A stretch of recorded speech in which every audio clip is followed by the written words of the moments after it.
we could be in the Flinders Ranges after a good rain, or maybe in a cranny of the Adelaide Hills.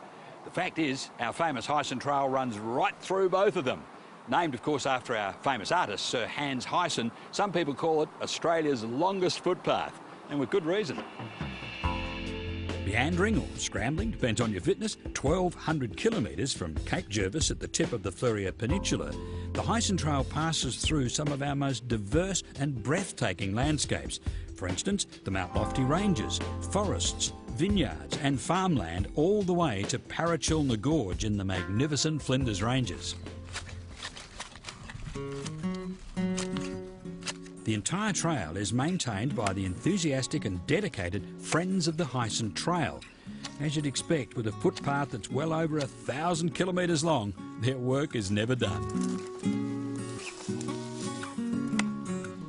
Because of the season we've just had with a lot of rain, it's a lot of growth, so we've been quite busy in the last couple of months, a lot of cutting back, also replacing posts, just making sure that the trail is sufficiently marked that people don't get lost. The trail, pegged out with familiar red markers, is divided into 18 sections, each with its own maintenance team. And that means these walkers and friends of the trail have the best of both worlds. They get to combine their patch-up and repair work with scenery to die for. Look at those cliffs again.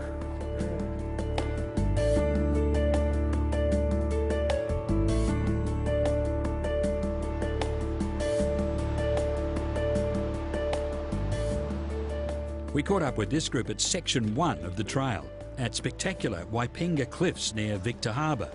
The views of the Southern Ocean, West Island, King Head, Petrel Cove and the bluff beyond make a day at the office pretty easy to take.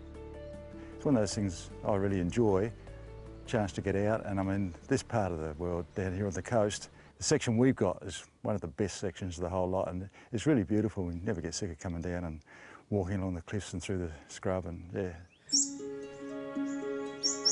On a good day, walkers might get to see a few of the locals too, like the red-browed finches who dart in and out of the native scrub, or perhaps the endangered sea eagles, the only known breeding pair along this stretch of coast.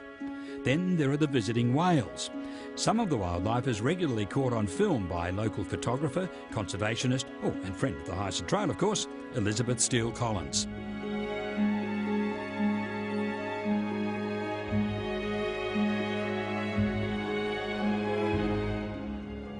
Thanks to the increasing interest in bushwalking, the Heysen Trail is as popular as ever, as is the 850-strong Friends group, which this year is celebrating 25 years of tireless service. We were brought into the dream because as the trail was being developed, and it was through the mid-80s, in 1986 there was a meeting called of all walking and people interested in the outdoors and walking to look at forming a group to help with the maintenance and the construction of the Heysen Trail. We have two visionary men to thank for the trail. The dream began with conservationist and keen bushwalker Warren Benithan. We caught up with him a few years ago and he told us how he mooted the idea at a National Trust seminar. I started off by saying there ought to be a long-distance trail through the Mount Lofty Ranges, like the Pennine Way and the Appalachian Trail they're developing overseas. And I was sort of having the back of my mind that I just walked the Flinders Ranges and they might be in it too. Enter the late Terry Lavender, the bloke who took up the cause and worked tirelessly for more than 15 years, planning the route, negotiating access with landowners and fighting bureaucracy to make the dream a reality. We owe a heck of a lot to Terry Lavender. He was the architect of the trail. It was his driving force and passion and enthusiasm that actually constructed the Heysen Trail.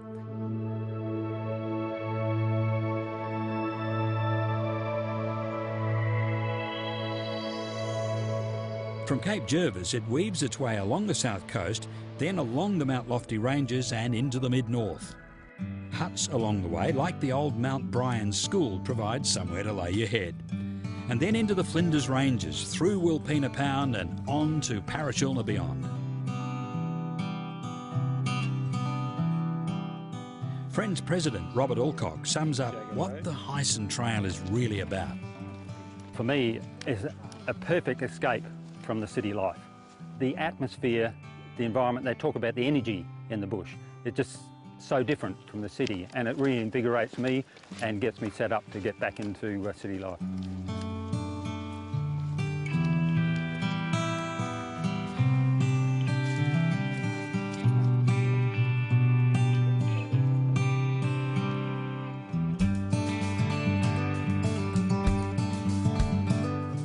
It would take you 2 or 3 months walking every day to get all the way along the Heysen Trail, but in just a couple of hours you can get a flavour of it. Look at this lovely bit that just cuts through the Mount Lofty Golf Course, just above the city.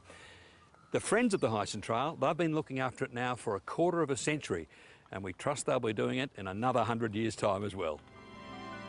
Keep a lookout for various events throughout the year, or contact them directly at their city headquarters, or you can log on to heysentrail.asn.au.